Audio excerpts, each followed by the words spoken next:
Tipo, Make America Great Again. Vai ter paz no mundo. Vai ter paz como?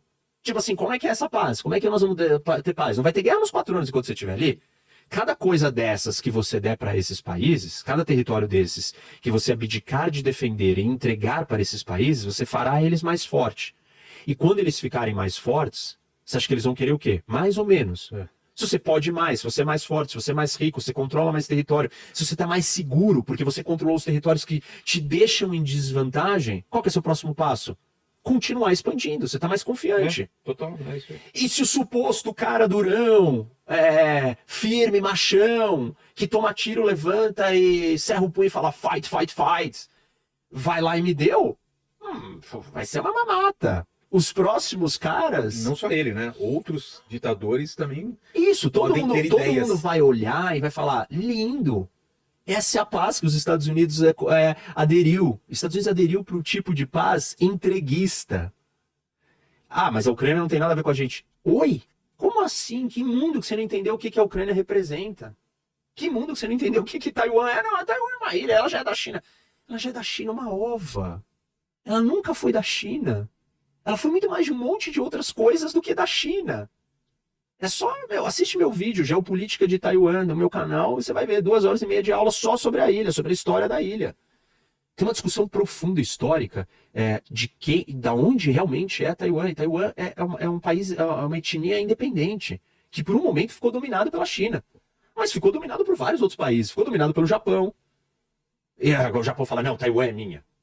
Também não. Tá bom, depois da Segunda Guerra, da Guerra Civil Chinesa, um monte de chinês foi para a ilha. Então, etnicamente, a população de Taiwan é chinesa, etnicamente, mas a identidade nacional deles É muito forte. não é de chinês. Eles não querem ser chineses, eles são etnicamente chineses, mas eles têm uma autonomia, uma independência, uma identidade própria, onde eles se veem como taiwaneses.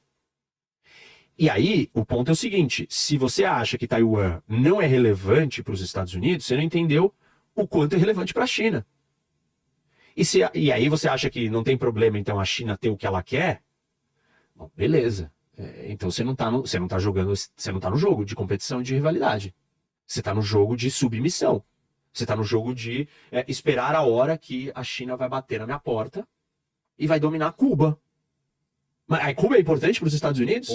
Então, Olha a proximidade, né? Então por que os Estados Unidos não podem ir lá e criar um problema, um empecilho, um obstáculo para que a China continue crescendo e se fortalecendo? O resultado do poder que a China tem hoje não foi construído nos anos do Biden. Foi construído com 40 anos, desde o Nixon, quando o Kissinger foi lá e visitou a China. Dali em diante começou-se uma política de aposta numa China que os resultados hoje são questionáveis. Que tipo de paz isso produziu para o mundo? Que tipo de monstro foi alimentado e criado ali? E é a mesma coisa. Não são 4 anos de entregar Taiwan que você vai resolver o problema. Ao contrário, você vai dar uma super... você vai dar anabolizante para o monstro. Dar Taiwan para a China, fazer a China ganhar um super trunfo que ela não tinha. E aí ela vai falar assim, agora eu tô tranquila. Economicamente também é super importante Taiwan, né? Tudo. Mais do que economicamente, é geopoliticamente. Que é onde a ilha está colocada. Tem um pensador na geopolítica que a gente está devendo, né, de fazer esse... A gente tinha falado disso do Indo-Pacífico. Verdade. Existem 3 pensadores, né, grandes. O Mackinder, que fala que quem conquista uma terra, um pedaço de terra do mundo, domina o mundo. Que é a teoria do Heartland. Tá. Aí tem o Mahan, que é um americano, que fala que quem conquista os mares domina o mundo. E aí tem um terceiro cara, que é um holandês americano, Speakman, que ele diz e fala assim, não é nem o mar e nem a terra. É o que ele chama de Ringland, que é a costa. Que é o ponto de junção entre a água e a terra. Entre o mar e a terra. E aí ele vira e fala assim, para uma potência se tornar uma potência mundial, ela precisa dominar o seu mar Mediterrâneo. Ele faz uma analogia com o mar Mediterrâneo, porque os grandes impérios romanos, Veneza, Cartago, todos ali no Mediterrâneo, que era um mar fechado. Se você dominar o seu Mediterrâneo, você dominará o mundo. Essa é a tese dele. A do mar, domine os oceanos do mundo, você domina o mundo. Domine o Heartland, que é a terra lá do coração da Eurásia, você dominará o mundo. A do Speakman é domine as costas. E por que a costa? E aí ele fala o seguinte, porque a costa é o lugar de junção da terra com a água. É o lugar onde moram a maioria das pessoas. É o lugar onde você tem todo o comércio entrando e saindo, porque o comércio é transportado pelo oceano, porque é a forma mais barata de comercializar, de transporte marítimo. Então, aquele é o lugar mais estratégico. Para você atrapalhar uma costa, você precisa dominar o mar interno. Então, a teoria dele se expande da costa para dominar o seu Mediterrâneo, que é o mar adjacente litorâneo. Sei. E aí ele fala assim, então para você virar uma superpotência, você precisa dominar o seu Mediterrâneo. Qual que é o Mediterrâneo americano? O Mar do Caribe. Certo. Então os Estados Unidos precisam dominar o Mar do Caribe. Como que você pode perder o domínio do Mar do Caribe? Se o seu inimigo ou rival dominar uma ilha, Botar bases. num lugar estratégico desse mar, deste mar Mediterrâneo. Qual é essa ilha? Cuba. Isso. Por quê? Ela está colocada na frente da saída do Golfo do México, aonde desemboca o Mississippi, que é o maior rio dos Estados Unidos, em cima da maior zona contígua agrícola do mundo, que é o Midwest, que você transporta pelo rio Mississippi, a maior bacia navegável, em cima da maior área, a maior bacia para uma área contígua agrícola desse nível de produtividade, e você cai no mar, e do mar você exporta. Isso pode ser destruído se você tiver alguém controlando a ilha-chave que faz um estrangulamento e fecha a saída do Golfo do México. Essa ilha é Cuba. Por isso a obsessão dos Estados Unidos com Cuba. Se uma potência quiser destruir e acabar com os Estados Unidos, ela tem que fazer o quê? Ir lá e dominar o Mediterrâneo americano, o Mar do Caribe. Qual o melhor jeito de fazer isso? Domina Cuba. Por que o momento mais perto da gente chegar no fim da humanidade e da Terra, na crise dos mísseis, Na Baía dos Portos. era a crise de colocar os mísseis em Cuba. Então, Que ele podia ter mudado tudo. Né? pois é. E aí, o que isso tem a ver com a China? Taiwan. Qual é a Cuba chinesa? Exato. Taiwan. Por quê? Para a China se tornar uma grande potência, uma superpotência mundial, global, ela precisa dominar o seu Mediterrâneo. Qual é o Mediterrâneo chinês? O Mar do Sul da China. O Mar do Sul da China é onde a China está construindo as ilhas artificiais, com bases militares. O Mar do Sul da China é onde ela está brigando com todos os seus vizinhos pelo controle e disputa de ilhas. No Mar do Sul da China é onde está localizado a cadeia de ilhas que podem cercar, estrangular e fazer um bloqueio naval à costa chinesa. Taiwan é a peça fundamental disso daí. E aí eu pergunto, se a China controlar Taiwan, ela tem os requisitos de controle do seu mar Mediterrâneo para então partir para a segunda etapa da expansão, que é o domínio global. Perder Taiwan não é, Taiwan sempre foi da China. Quem fala isso não entende absolutamente nada de geopolítica. Não entende a história do mundo, não entende como acontecem os projetos de poder, como potências se tornam potências e como hegemonias e impérios nascem e caem. E é simplesmente isso. Então, entregar Taiwan para a China não é conquistar a paz. É se preparar para o domínio completo do Partido Comunista Chinês. É simplesmente só isso. Então, vamos trazer isso agora pro que o Trump faria. Ou o que ele tem dito que faria. O Trump foi o presidente americano mais duro com a China até o momento.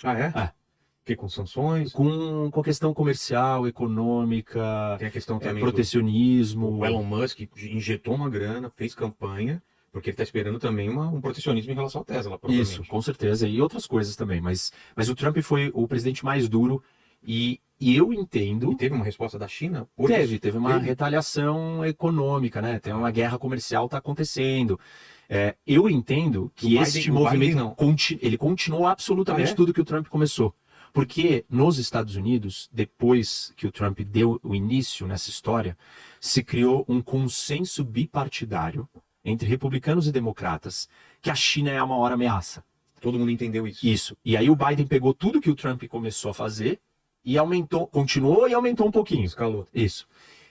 Eu entendo que tudo que o Trump fez foi acertado. E eu acho que tem que continuar fazendo.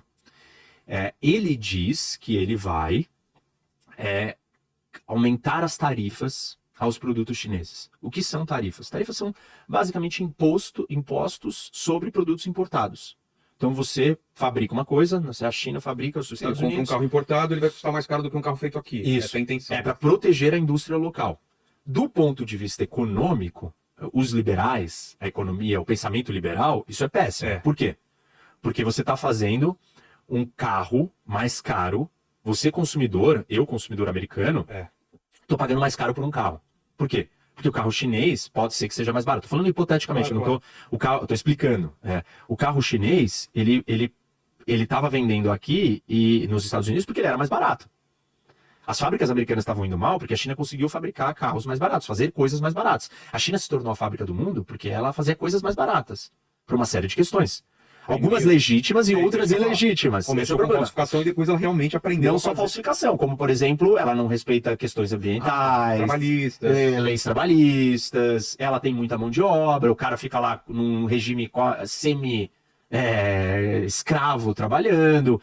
Então, é difícil você competir. Mas tudo isso comprovado? Comprovado. É. Tem um monte de coisas, um monte de histórias assim. Tá. É difícil você competir. Por quê? Porque o Estado de Direito chinês não funciona, porque não tem essas proteções, porque não tem aplicação da lei, porque não tem liberdades e direitos individuais, para o cara reivindicar e falar, você não pode fazer isso comigo.